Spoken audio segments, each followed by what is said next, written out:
Tá começando mais um episódio de Quarta Parede, o podcast oficial do Porto Alegre em Cena. A gente conversou com envolvidos em todas as produções esse ano, atores, diretores, produtores, para conhecer um pouco mais sobre os espetáculos e para ajudar você também a construir aí a sua programação.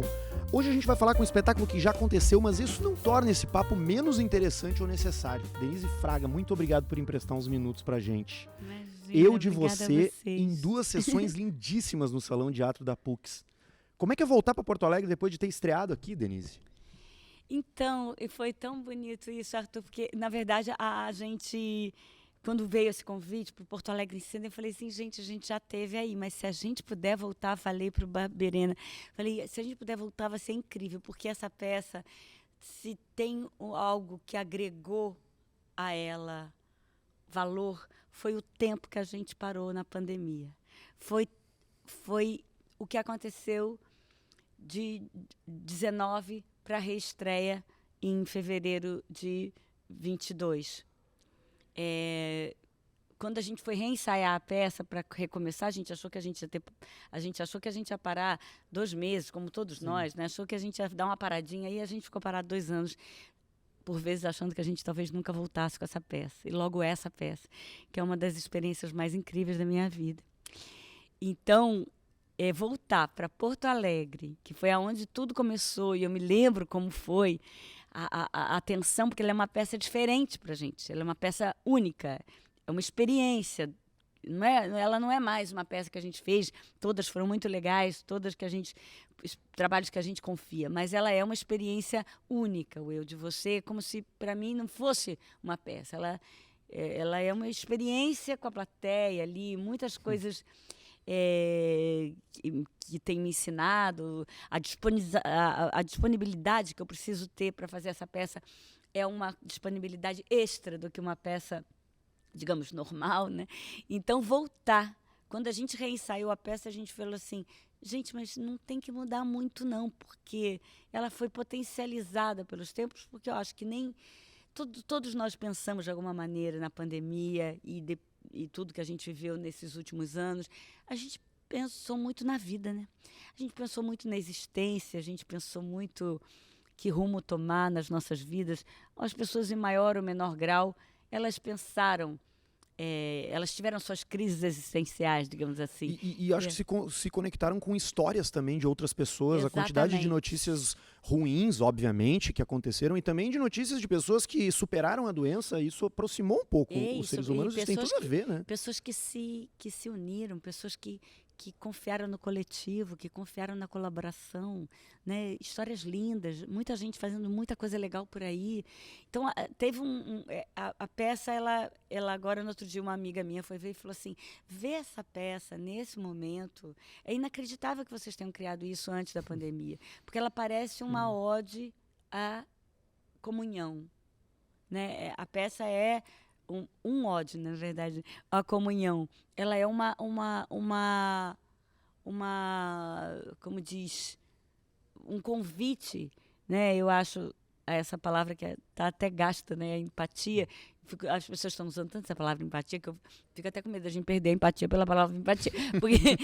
Mas é porque empatia, na verdade, é esse negócio, não é se colocar no lugar do outro, né? Essa grude que você faz, se deixar atravessar pela vivência do outro. A peça propõe isso, né? Até essas incursões na plateia, né? Você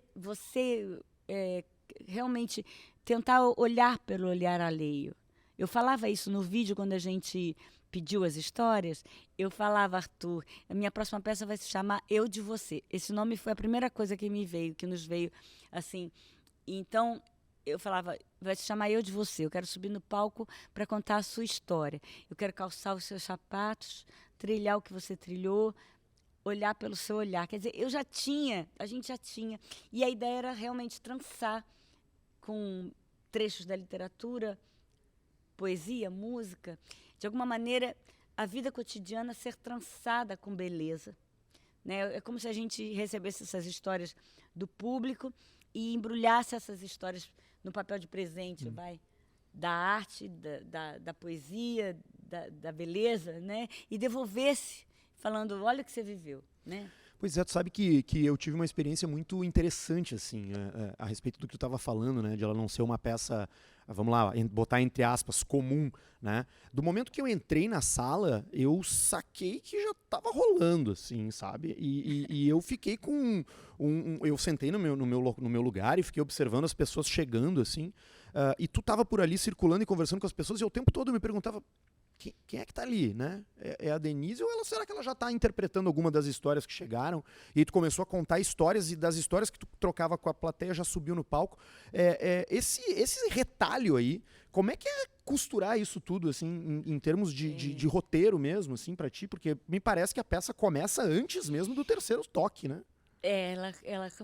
Pra mim ela começa, mas ela começa cada dia, assim, aquela De um jeito conversa, diferente. aquela conversa é uma Não tem conversa com a como ser plateia. igual, claro. Não, e é mesmo, é uma disponibilidade Sim.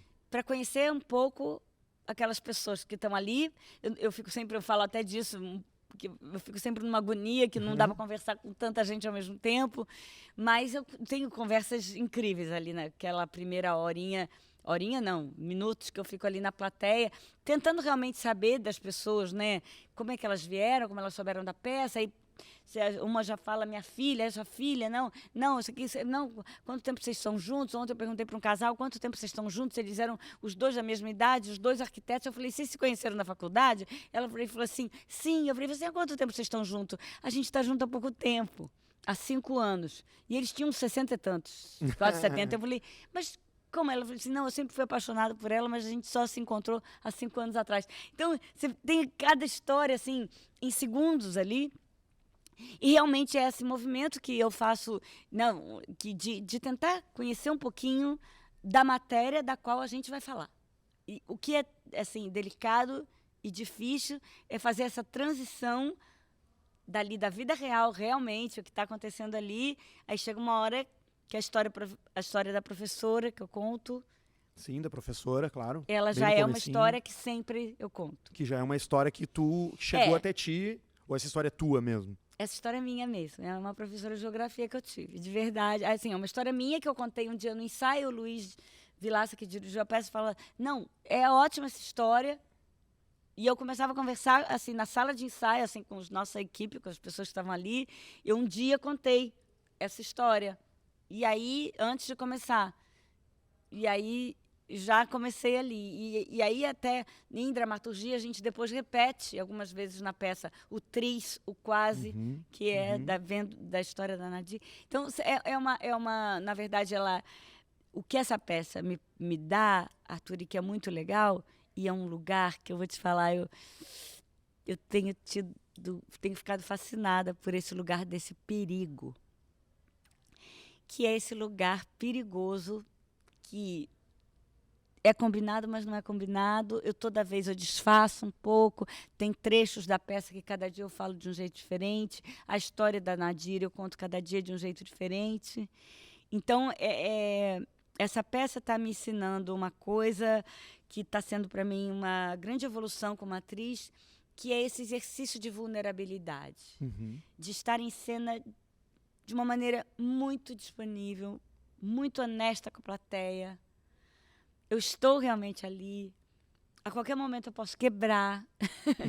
Então, assim, não tem nada que me proteja.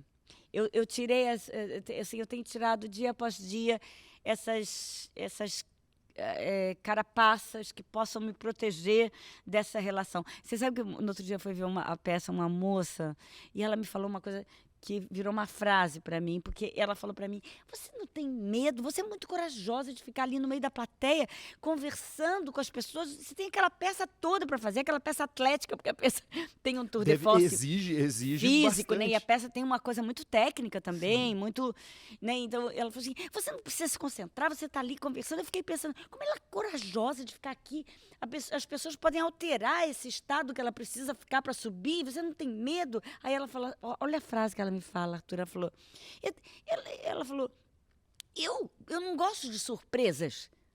E você não tem medo da surpresa que pode ser o outro? Olha a frase que ela me dá, olha que maravilha. Você não tem medo da surpresa que pode ser o outro? Eu acho que a gente vive com muito medo da surpresa que pode ser o outro, né? E eu vou te falar, Eu sempre gostei de gente, mas essa peça tem me dado um fascínio E tu te surpreendeu? pela surpresa que pode ser o Pois outro. é, e aconteceu surpresas ao longo de algum espetáculo? Muitas, toda Algo hora. que te pegou de, realmente, assim, de tu parar e, tipo, putz, ali no meio da encenação aconteceu algo. Como tem aquelas coisas perigosas, né? Que na verdade não é exatamente um interativo que você pega, pede para o público fazer. Eu não gosto disso. Eu tento fazer da forma mais delicada possível essas incursões na plateia, porque eu não quero que ninguém se sinta desconfortável. Mas Mas é uma roleta, por né? exemplo, teve um moço que leu a carta que caiu aos prantos. Eu fiquei pensando, se aquela pessoa que leu aquela carta passou por uma situação semelhante, é catártico. Mas é que eu busco sempre alguém que eu acho que pode não ter passado. Na verdade, quem eu busco para claro que com um olho preconceituoso visualmente, né? Mas eu sempre procuro um pai hétero, talvez conservador, para ler aquela carta, né? Uma pessoa que, aos meus olhos, talvez precise ler aquela carta e entender aquilo de dentro, né? Porque eu também não quero fazer um psicodrama. Não quero que alguém que passou por aquela situação semelhante leia aquilo. Mas quem chorou não era um moço que ele se sentiu compadecido, foi muito bonito. E também, assim, aquela hora que as pessoas vão me ajudar no final, já subiu 4 pessoas ao mesmo. Teve muitas coisas surpreendentes, assim. Já subiu um menino que era um menino autista, que a mãe tinha levado pela primeira vez ao teatro, e ela subiu com ele, e ele ficou ali, e é claro, ele com algumas dificuldades, ele olhou a bateria, ele queria tocar a bateria, ele foi imediatamente para a bateria. Então, assim, você tem que lidar com o imponderável, e isso é muito fascinante. Isso dá muito medo, mas isso eu tenho, claro, uma rede de proteção, eu sei o que a gente vai fazer, mais ou menos, mas isso me chama todo dia a essa inexorabilidade de honestidade que eu preciso ter com o público daqui para frente como atriz. Eu sempre fui e tento ser muito honesta com a plateia, né? Apesar do trabalho de atriz ser um trabalho que, entre aspas, fingir, mas eu sempre tive uma relação tentei ter uma relação muito clara, muito direta com a plateia. Sabe que uma coisa que me chamou a atenção foi, logo no início ali, tu perguntou, não me lembro se foi no início ou no final, mas se alguém já tinha visto o espetáculo, e pouquíssima pessoa tinha visto. E eu imagino que essa ser uma experiência de primeira vez de teatro para muita gente, porque quando a gente está num festival, muita gente vai a primeira vez a uma peça por causa do festival, né? A divulgação acontece mais, enfim. O que tu acha de de você como uma primeira experiência de teatro para uma pessoa? Não é nada ortodoxo, né? Não, aliás, ontem tinha uma moça, Claudionice, que nunca tinha ido ao teatro. E ela falou assim, ela veio falar comigo no início, ela falou assim, eu nunca fui ao teatro, eu ouvi você falando na rádio, aí eu vim, porque você falou umas coisas. Nossa, eu fiquei tão feliz de ter conseguido, com a palavra, numa entrevista, levar alguém que nunca foi ao teatro, e eu falei, você me espera no final? E ela falou uma coisa no final, que vou te falar, ela falou assim, resolvi todos os meus problemas. Não, e eu acho isso a coisa mais linda, porque eu tenho uma história muito antiga que me aconteceu, que eu sempre falo, que eu estava fazendo há muitos anos atrás um bate-papo, assim, era uma coisa de Dia da Mulher, e tinha várias mulheres na plateia, e tinha uma senhora que levantou e falou para mim a seguinte coisa. Ela falou assim, Denise, eu não vou ela falou, Denise, eu não faço terapia. Eu vou ao teatro, eu vou ao cinema, e eles resolvem os meus problemas por mim. E ontem vem a Cleonice pela primeira vez ao teatro, que ela falou de uma maneira muito simples, essa dona Conceição que falou isso, fala uma coisa muito simples, que é isso, né? A arte ajuda a gente a viver, né? A arte, eu acho que quem vive com arte é uma pessoa muito mais aparelhada para compreender a imperfeição humana mesmo, os dilemas humanos. E sofre acompanhada, como já foi dito por tantas outras vezes. Exatamente, né? Sofre como diz, sofre com a cumplicidade dos poetas. Exato. Eu falo, quem lê Clarice Lispector, Fernando Pessoa, no mínimo vai sofrer mais bonito, porque sofre acompanhado com a cumplicidade, eu diria, dos poetas. E sofre assim, eu fico sempre pensando, você tem aquela música do Chico para cantar? Ou a música, né? Você tem aquela música para cantar. Você está chorando, lá você está mal, mas você fala igual aquela música do Chico. Você continua chorando, você não vai parar de sofrer. Mas você saber que o Chico Buarque teve o mesmo sentimento que você está tendo, ou parecido, e ele, por ser poeta, compôs aquilo que vai te dar voz agora e que você pertence a essa mesma coisa que se chama humanidade, da qual você faz parte junto com o Chico Buarque, a arte dá pra gente pertencimento, né? Pertencer a uma coisa muito maior. E aí você entende que você está aqui nesse jogo da vida aí, que ainda tem algum fascínio, né? Vamos lá, né? Eu sempre falo isso quando a gente está ensaiando, em criação, eu falo muito isso, Arthur, eu falo, eu não preciso ter final feliz. Aliás, eu não gosto de coisa com final cor-de-rosa. Eu tenho grandes restrições a você fazer essa coisa embelezada. Mas eu acho assim, não precisa ter final feliz, mas precisa da vontade de viver. Vontade de viver, assim, você quer que a pessoa saia do teatro querendo pegar esse touro aí pelos chifres, né? Querendo ir para a vida com gana, né? Isso eu acho que é uma das grandes funções da arte mesmo, né? Que é te dar